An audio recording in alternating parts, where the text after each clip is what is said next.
Halloween coming up pretty soon and us in the middle of a global pandemic, I wanted to talk about a game that I played a few months ago as it appeared on Xbox Games Pass. That would be A Plague Tale: Innocence. Plague Tale: Innocence is a game that ultimately I would wholeheartedly recommend, and I want to talk a little bit about my experience with it and what you can expect to get out of the game. Plague Tale: Innocence takes place in the mid-1300s, amidst the backdrop of the Hundred Years' War between England and France. You play as Amicia De Rune, whose family is very well off and sort of French nobility living in the countryside. The game starts off with you hunting with your father in the forest and kind of sets up some of the gameplay mechanics, things like stealth, hiding in tall grass, a lot of the things that we've come to expect from modern gaming.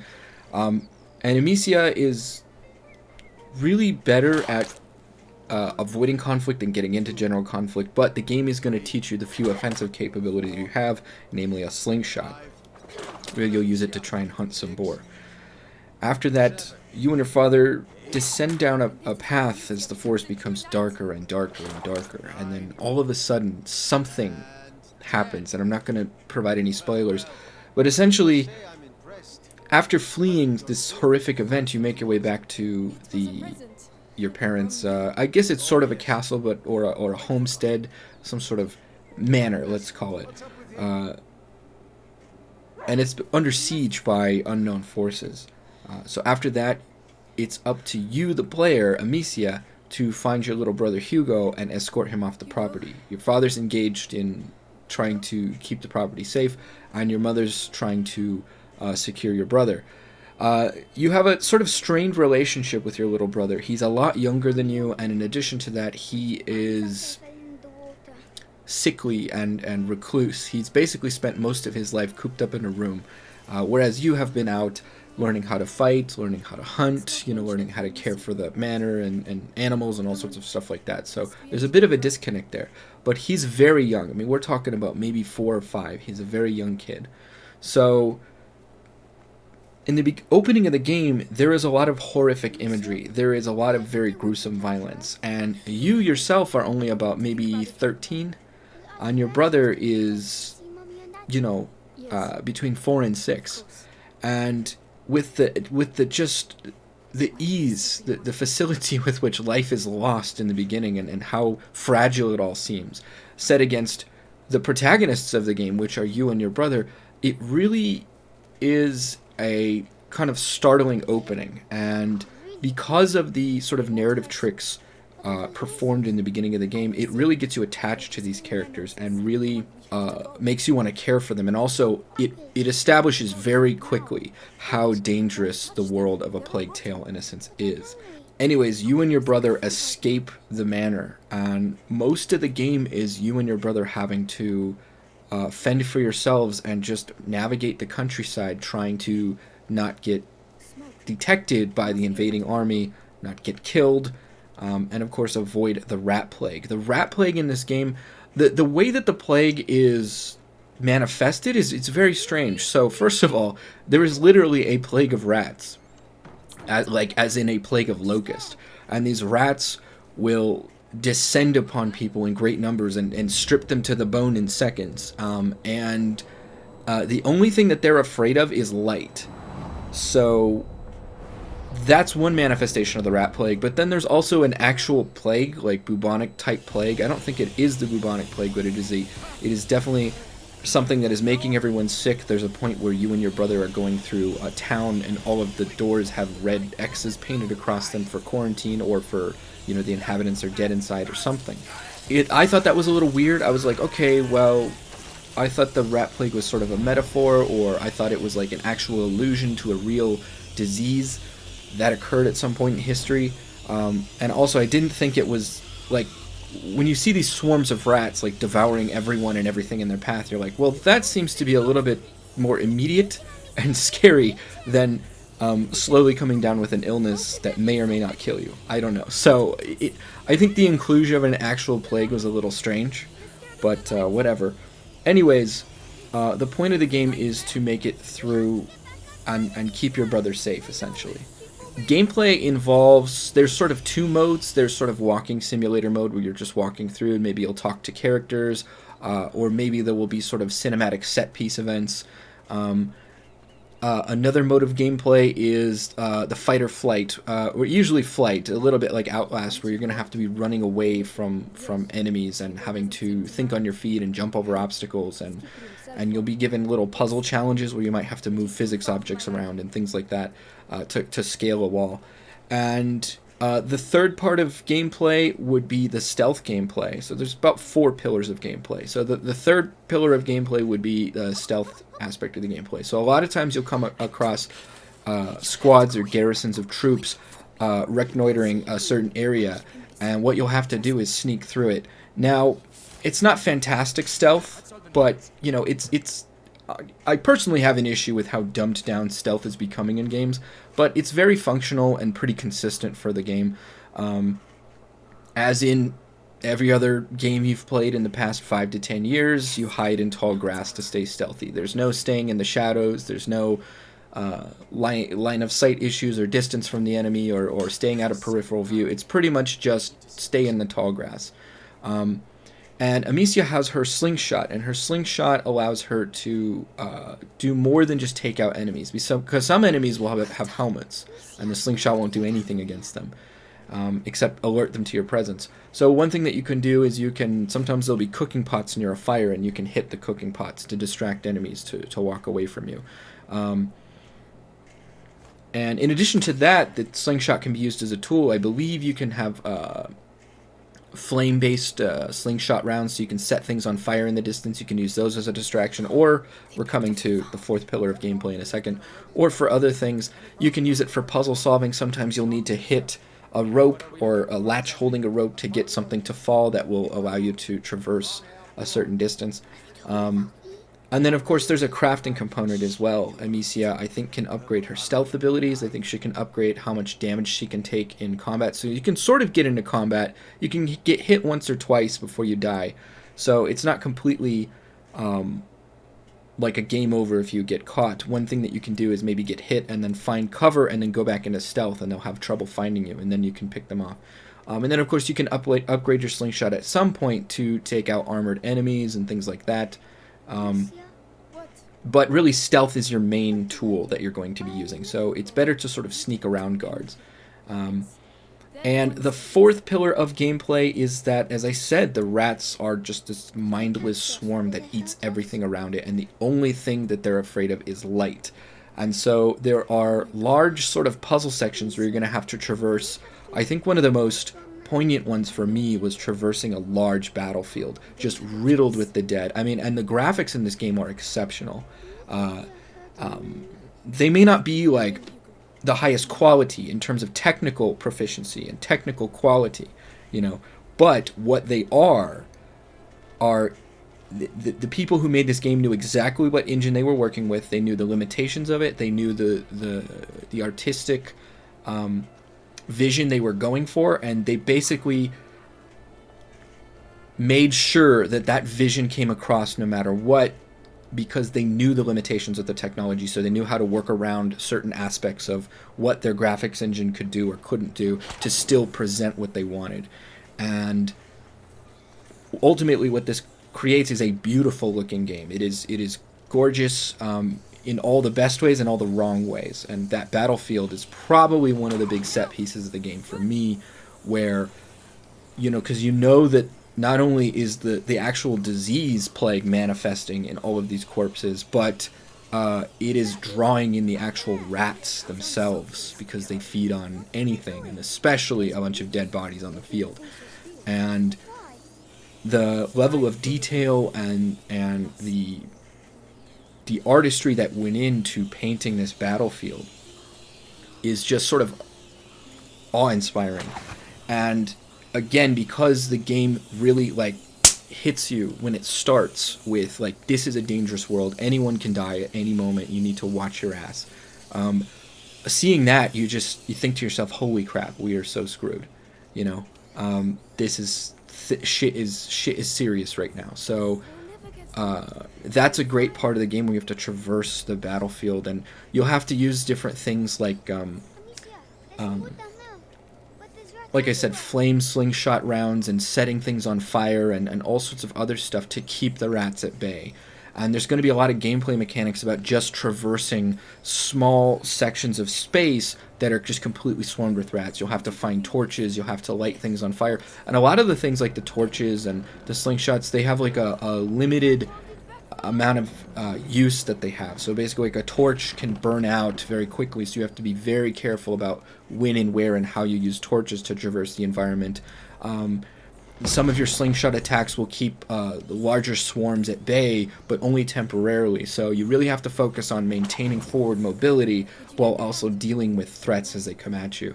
And it creates an incredibly tense and terrifying atmosphere. And I gotta say, I mean, the way that the game presents itself, the way it presents the enemies, the dangers, and just the tone of the world, it's very dark, it's very grim, it's very hopeless, and it is terrifying.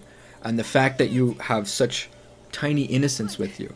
And you know, I'm a father, and I'm also a older brother. My brother and I are about 6 years apart. So something about the protective instinct of caring after, you know, a young child like that just really kicked in when I played the game, and it hit me to my emotional core, and I was like, wow, I really, you know, I have to watch out for the kid. And the voice actor they got to play him, he seems like a very sweet kid. I mean, you see this kid and you're like, I got to take care of you.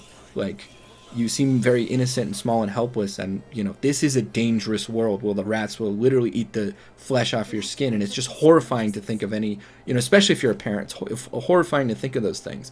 But of course the game does sort of confront you with every parent's dilemma, is that I think for a lot of parents we do have this dilemma where we don't ever want to think about anything bad happening to our children, but it's a reality we have to visualize in order to prevent things from happening. You know what I mean? Like, for example, if my son's going to go outside, you know, my in-laws, for example, when we go over to their place, they've got this giant German Shepherd, and he's been known to snip and bite and stuff like that.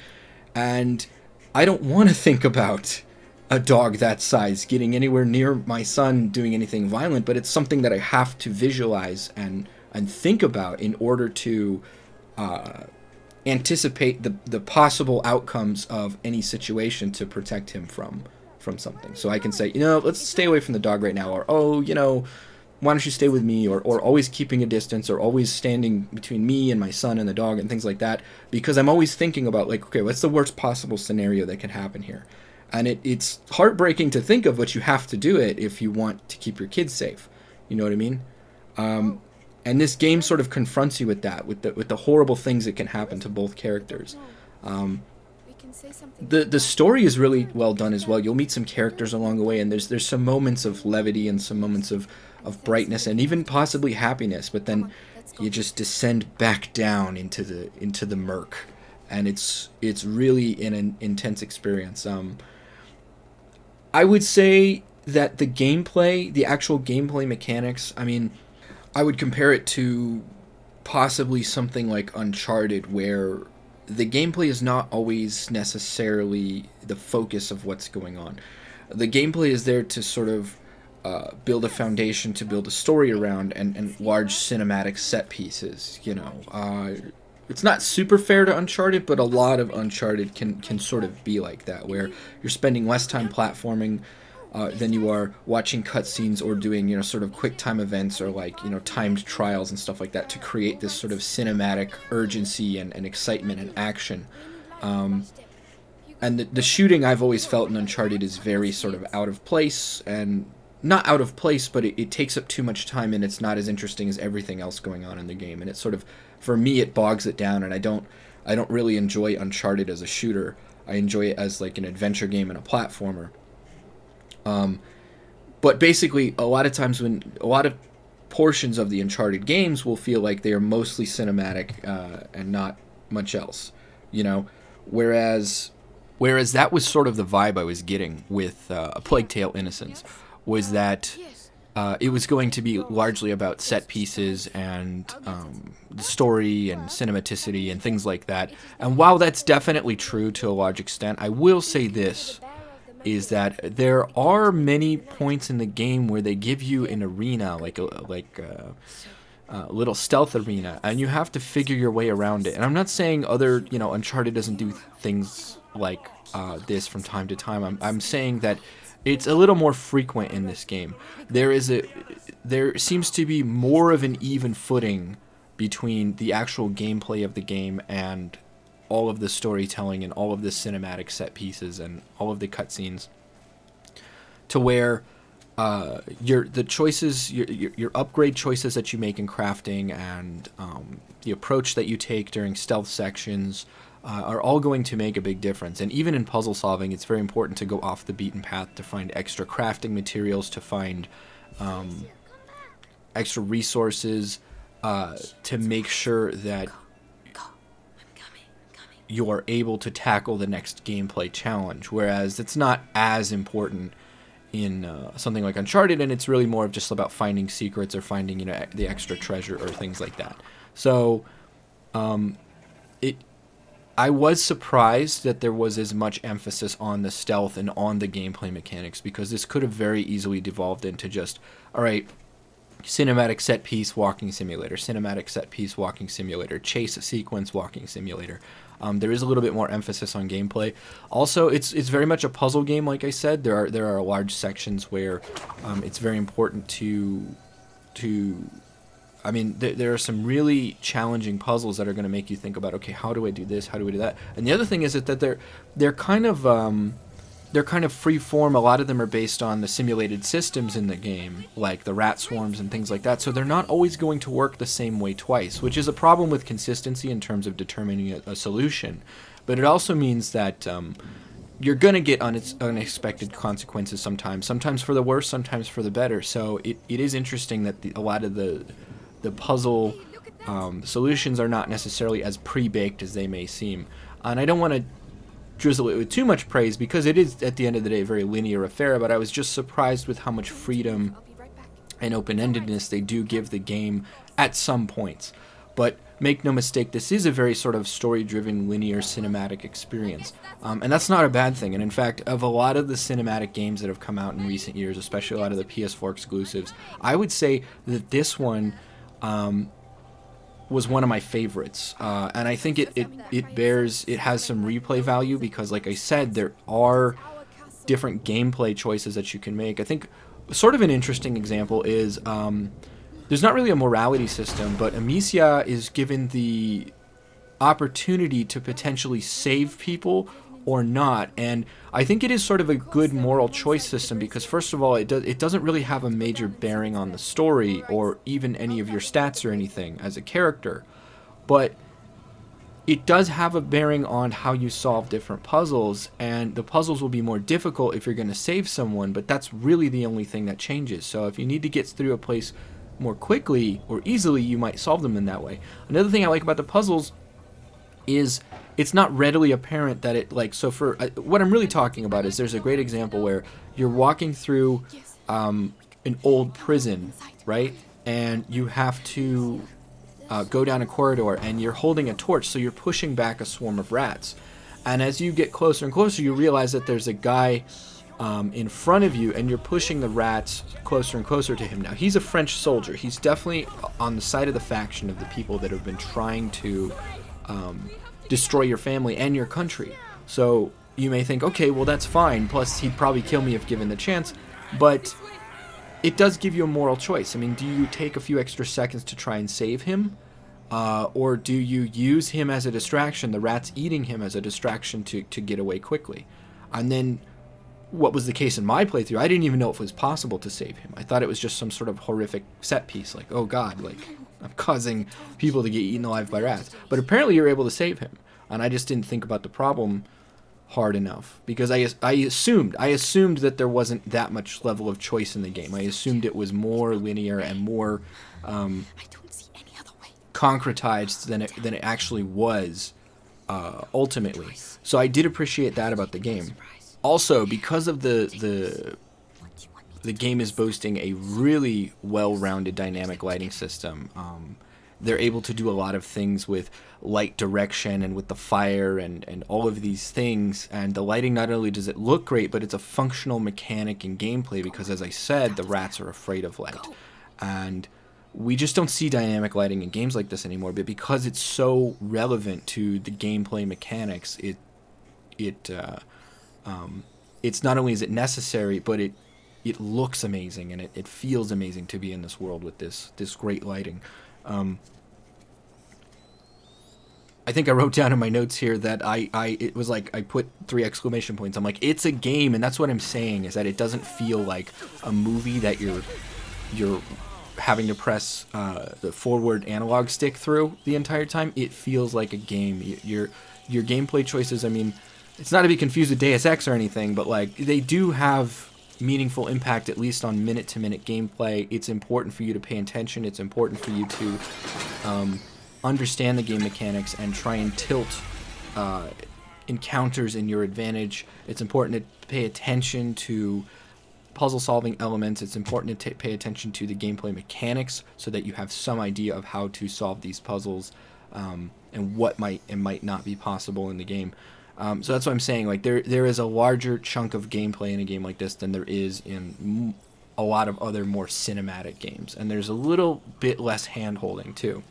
As you move through the story of A Plague Tale: Innocence, you'll notice that there is the pacing is excellent. They never keep threats on your back for a super long time that it starts to get either grating or just amping up your anxiety, or starts to get boring because you're just in a constant state of alertness. So there's a good compromise between downtime and rising action and things like that in the game to keep it engaging, to keep it moving. It never gets stuck in one groove for very long. It's constantly changing around you so that there's always a new experience to be had, but that is building upon what you've learned about the game so far. And I really like the way that the story flows and ultimately culminates. I do have some issues with the boss fights. It could have been fatigue. When I played 1 or 2 of the boss fights, I felt like were just frustrating as all hell and just drove me insane, especially the final boss fight. But again, it could have been fatigue. I was really like committed to finishing the game that night, so I think I just maybe pushed myself a little too hard, and I didn't realize that my reaction timing was down and my cognitive abilities might have been sort of impaired because I was exhausted. But I just remember that boss fight being awful. There was a lot of there was basically the same kind of boss fight that we've played a million times, where you have to do everything in a sequential order absolutely perfectly, and if you screw up once for more than 2 seconds, you have to start the whole thing over. So I got a little frustrated with that. I do have an issue with the stealth. I don't like that it's so binary. Basically it's like you can try and hide after you've been noticed, but it's more trouble than it's worth. Typically it's better to just try and start over. And I also, like I said, it's as if we've learned nothing from the success of games like Thief or Splinter Cell or any of those other classic stealth games, that you need gradients for detection. You need to understand how visible you are to the enemy at the very least, and you need a way to be sort of pseudo-detected and calm things down before everything goes into full alert status. And this game has some of that, but largely the stealth felt very binary, and it also kind of felt like, all right, you just go A, B, C, D just to get through it. Like, you have to follow this sequential series of events. There's not a lot of free-formedness to some of the stealth. Although, like I said, it does open up later, so that's kind of a contradictory statement, I understand, but some of the stealth can be very well implemented, and other times the stealth can just be, like I said, like you just have to go to that corner and then wait for 2 seconds, and then go to that corner and wait for 2 seconds, and then you'll be able to get through. And there's no other way around it.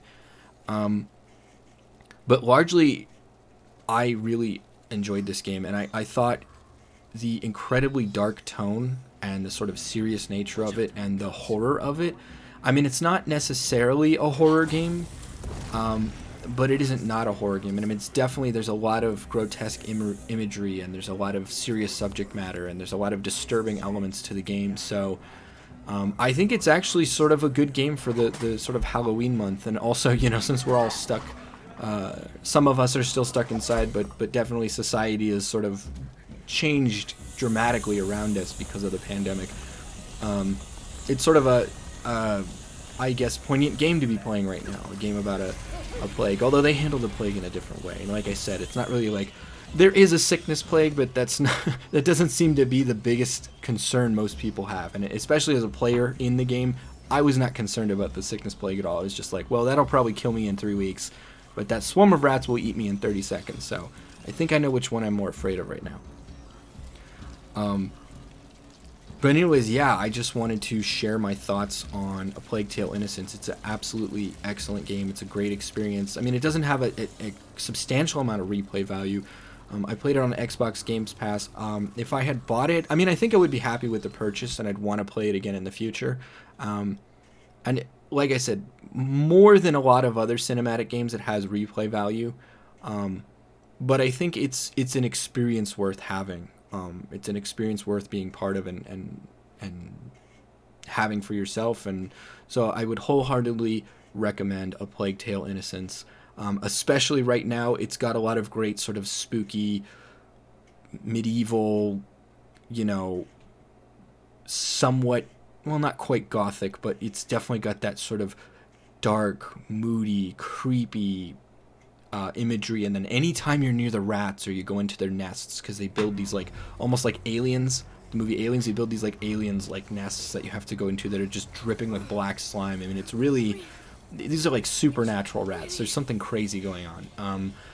Yeah, all of that is just perfect imagery and perfect atmosphere for a Halloween game.